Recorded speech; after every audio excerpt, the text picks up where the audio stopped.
Asal mula kenapa disebut surat Al-Baqarah. Ada satu kejadian yang terjadi di zaman Nabi Musa alaihissalam. Seorang anak yang punya orang tua kaya raya, sakit-sakitan, tapi tak kunjung wafat. Dia tak sabar menunggu ajal ayahnya, sampai kemudian nekat untuk membunuh orang tuanya sendiri agar dapat waris secepatnya. Setelah dibunuh, dia berteriak, "Tolong, ada yang membunuh ayahku." Bani Israel pun berkumpul.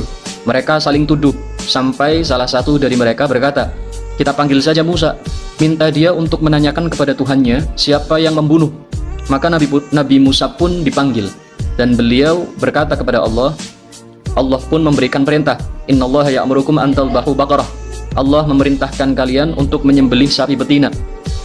Bani Israel menjawab, "Atattakhiduna huzwa?" Musa, kau bercanda sama kami? Kami tanya siapa pembunuhnya, malah kau suruh sembelih sapi. Nabi Musa menjawab, "Aku berlindung kepada Allah dari menjadi orang bodoh. Aku tak bercanda. Ini benar-benar perintah Allah." Bani Israel pun berkata, "Ya sudah, kalau begitu tanyakan sama Allah kayak apa ciri sapinya." Setelah dikasih tahu tentang ciri-cirinya, sapinya besar, kuning, keemasan, tak ada cacat dan lain-lain.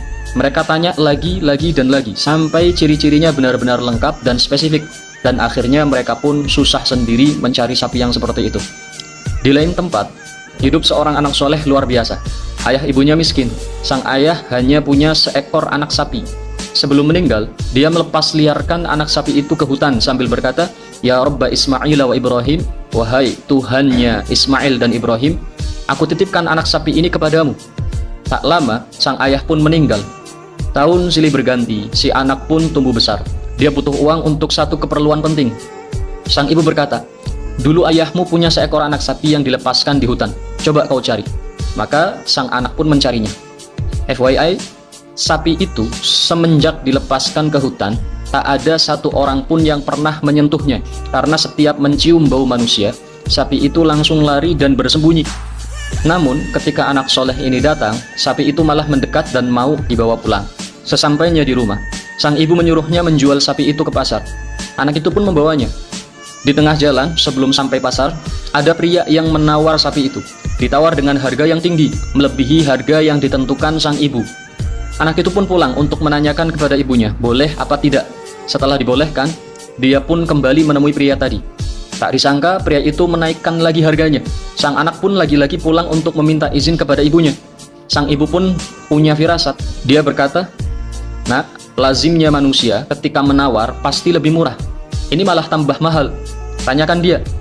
Dia itu manusia apa bukan?" Lalu sang anak pun kembali dan bertanya, "Anda manusia apa bukan?" Pria itu pun menjawab, "Sebenarnya saya adalah malaikat. Allah perintahkan saya untuk mencegahmu menjual sapi ini ke pasar. Karena sebentar lagi akan ada beberapa orang datang ke rumahmu mencari sapi itu. Dan jual sapi itu dengan harga emas seberat sapinya." Dan ternyata benar, tak lama datanglah orang-orang yang mencari sapi dengan ciri-ciri yang persis seperti sapinya. Yang tidak lain mereka adalah Bani Israel yang di cerita pertama tadi diperintah Nabi Musa untuk mencari sapi tersebut. Setelah transaksi, emas seberat sapi, harta si anak durhaka pun habis untuk membeli sapi itu. Sedangkan anak soleh menjadi kaya mendadak. Sapi itu dibawa pulang, dibawa ke hadapan Nabi Musa. Nabi Musa menyembelihnya, lalu memotong ekornya, dan mencambuk jenazah sang ayah dengan ekor sapi itu. "Qum bi'iznillah," bangun dengan izin Allah.